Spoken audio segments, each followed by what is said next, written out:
Sempre que recitamos os textos da liturgia das horas, da missa ou de qualquer outra ação litúrgica, a nossa mente e o nosso coração devem se esforçar para transformar esses textos em verdadeira oração pessoal. O número 19 da Instrução Geral sobre a Liturgia das Horas diz que os textos da Liturgia das Horas devem ser apropriados por cada um daqueles que a rezam, ou seja, devem se tornar próprios daqueles que rezam. Devem ser fonte de piedade e servir de alimento à oração pessoal e à atividade apostólica. Para que isso aconteça, precisamos celebrá-la com dignidade, atenção e devoção e fazer com que o nosso espírito concorde com a nossa voz. Não se trata aqui de uma análise literária, embora eu vá falar de elementos literários, poéticos, porque isso é muito presente nos hinos, em toda a liturgia das horas. Mas esse elemento literário será apenas uma ferramenta para que os nossos sentidos alcancem esse encontro com Deus tão necessário na nossa oração. O hino Ó Criador do Universo é cantado nos domingos da primeira e terceira semana do Saltério no tempo comum. É um hino que eu gosto muito, que tem muita expressividade, muita profundidade, que navega do Gênesis ao Apocalipse, fala as três pessoas da Trindade. Vamos ver? Ó Criador do Universo. Os hinos, especialmente das laudes e vésperas, trazem muito essa característica cosmológica, ou seja, de falar da natureza, do tempo, das criaturas e, óbvio, da centralidade de Deus no cosmo, de quem Ele mesmo é o grande Criador. Essa primeira frase do hino já nos revela todo o horizonte que o hino deseja proclamar. Deus é o Criador do mundo. Aqui recordamos aquela primeira frase que proclamamos no nosso credo. Creio em Deus Pai, Todo-Poderoso, Criador do céu e da terra. Nos vem também à mente a imagem do início do Gênesis, quando Deus cria o céu e a terra. A sombra e a luz alternais. O hino avança e proclama a fé de que Deus é também o grande regente do universo que Ele criou. É Ele que movimenta luz e sombra, ou seja, Deus é o Senhor que subjuga o caos e estabelece a ordem na criação. Ele é Criador e também Senhor, não apenas cria, mas também rege o funcionamento do universo. E dando tempos ao tempo. Esse verso é bastante poético, é bem interessante. Aqui nós vemos dois tempos diferentes. Primeiro, o tempo cronológico. Mas dentro desse tempo cronológico, que é também criado por Deus, nós vemos outro tempo, que nós podemos dizer que é o Kairos, é o tempo de Deus, o tempo da graça de Deus. Um tempo que não pode ser contado em horas, em dias. Deus, dentro do tempo que Ele criou, Ele dá tempos ao tempo. Costumamos dizer que o tempo na liturgia é exatamente esse tempo, onde o passado, presente e futuro se fundem num só, onde o mistério pascal de Cristo se atualiza e se torna presente em nossas vidas.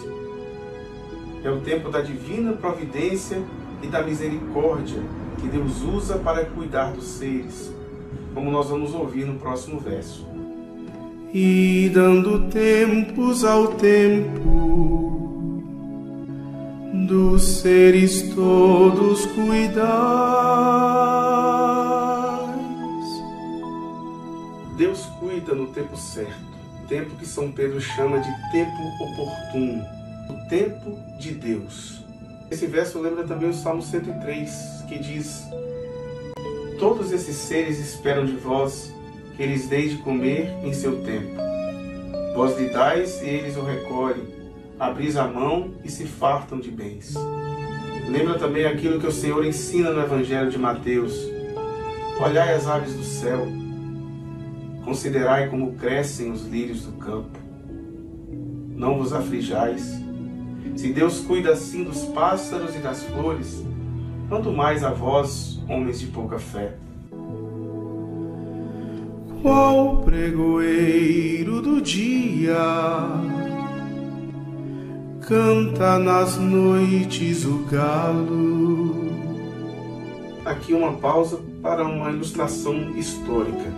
A expressão ao canto do galo, ela é muito ligada às laudes, à celebração das laudes, porque é exatamente nessa hora, ao canto do galo, que se iniciava a primeira oração do dia.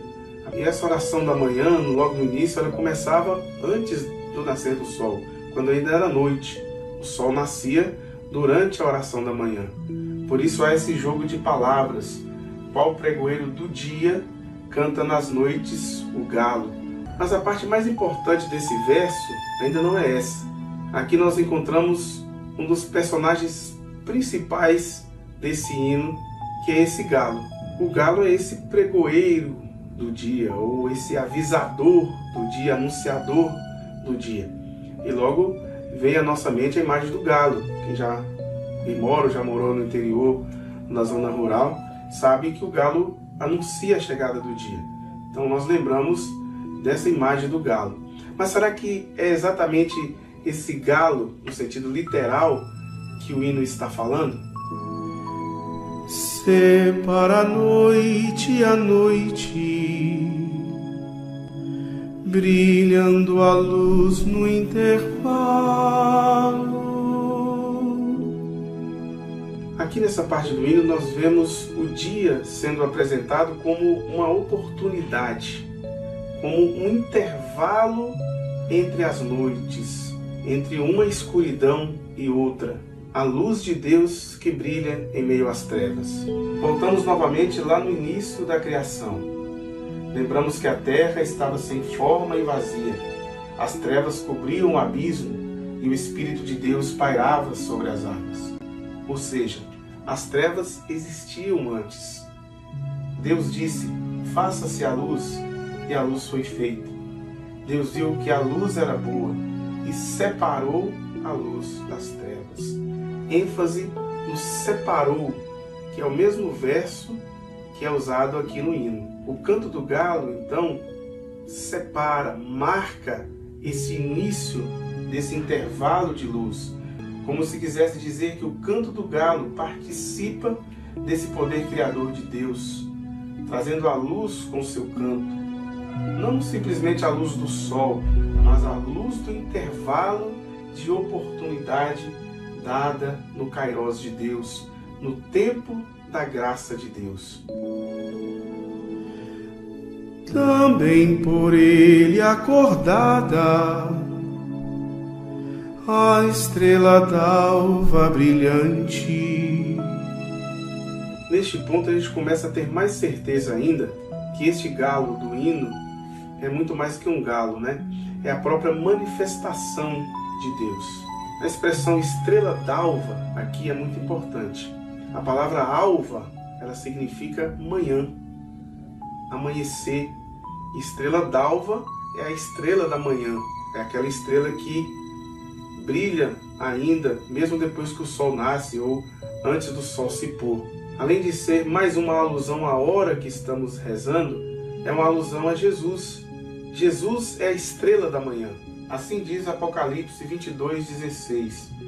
Eu, Jesus, enviei o meu anjo para vos atestar estas coisas a respeito das igrejas. Eu sou a raiz e o descendente de Davi, a estrela radiosa da manhã. Expulsa o erro e a treva com sua luz radiante. Cristo, a estrela da manhã, acordado, entre aspas, pelo canto do galo, vem expulsar erro e treva. Ele é o sol nascente do Benedictus, que vem para iluminar a quantos jazem nas trevas e na sombra da morte estão sentados. Como dito antes, o galo aqui é uma manifestação da própria divindade. E quem participa deste canto no parecer de São Bento se une à divindade e os seus anjos. O galo, portanto, representa toda a igreja que canta, unida a Cristo, sua cabeça, pela força do Espírito Santo, os louvores da manhã. seu canto os mares acalma. Esse canto que acalma os mares é o canto daquele mesmo que diz às tempestades da vida: silêncio, cala-te. É o canto da oração da igreja que se une ao seu Senhor e aos seus anjos, impregnada do poder do Espírito Santo. Ao navegante avigora. Quem é esse navegante que o hino fala? Sou eu, é você, somos nós que navegamos nessas águas tempestuosas da vida, mas navegamos na barca de Cristo e nos sentimos robustecidos com a consolação trazida pelo canto da igreja. A própria pedra da igreja. Esta pedra com P maiúsculo, é claro que é Pedro, o nosso príncipe dos apóstolos. A própria pedra da igreja, ouvindo o cântico chora. Essa parte do hino também é bastante expressiva, bem forte. Lembramos logo do choro de Pedro ao ouvir a voz do galo lá na manhã da Sexta-feira Santa, como vemos nos evangelhos. Tanto no evangelho quanto aqui no hino, o galo é aquela manifestação da voz de Deus. E o poder de sua voz é tão grande que mesmo a pedra firme chora ao ouvi-lo. Pedro, a pedra da igreja, chora ao ouvir a voz de Deus, que se manifesta naquele canto do galo. Quem somos nós para tentar resistir? Jesus, olhai os que tombam, o vosso olhar nos redime. Lucas nos informa em seu evangelho que assim que o galo canta, Jesus olha para Pedro. É exatamente desse olhar do Senhor que o hino está falando agora. Jesus, o mesmo que olhou para Pedro ao canto do galo, é invocado agora para olhar para nós que tombamos sob o peso dos nossos crimes. E aquele mesmo olhar que curou o apóstolo se volte também para nós, nesta hora que também ouvimos a voz do galo. Se nos olhais, nos erguemos, e prantos lavam o crime.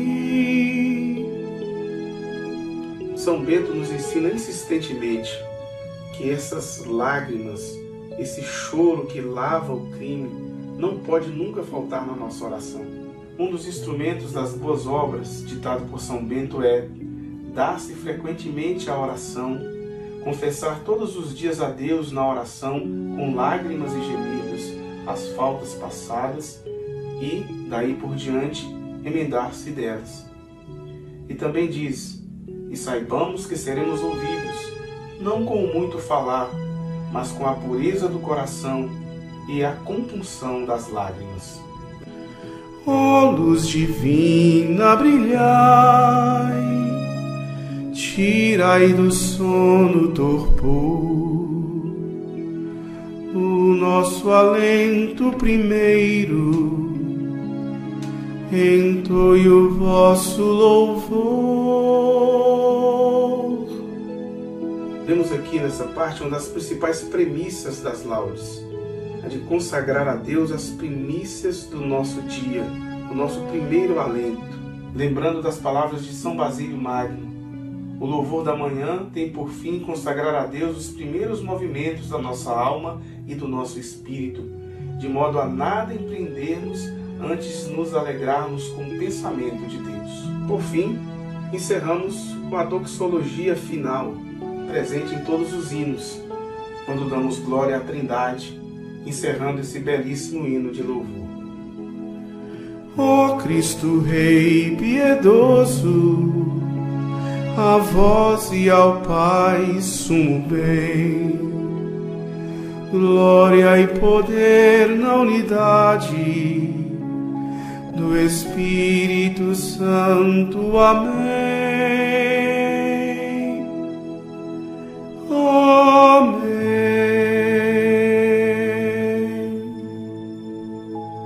Então, Gostou desse conteúdo? Ele foi útil para você? Por favor, deixe nos comentários a sua impressão. Ele é importante para sabermos se devemos continuar ou não. Desde já o meu muito obrigado. Deus te abençoe abundantemente.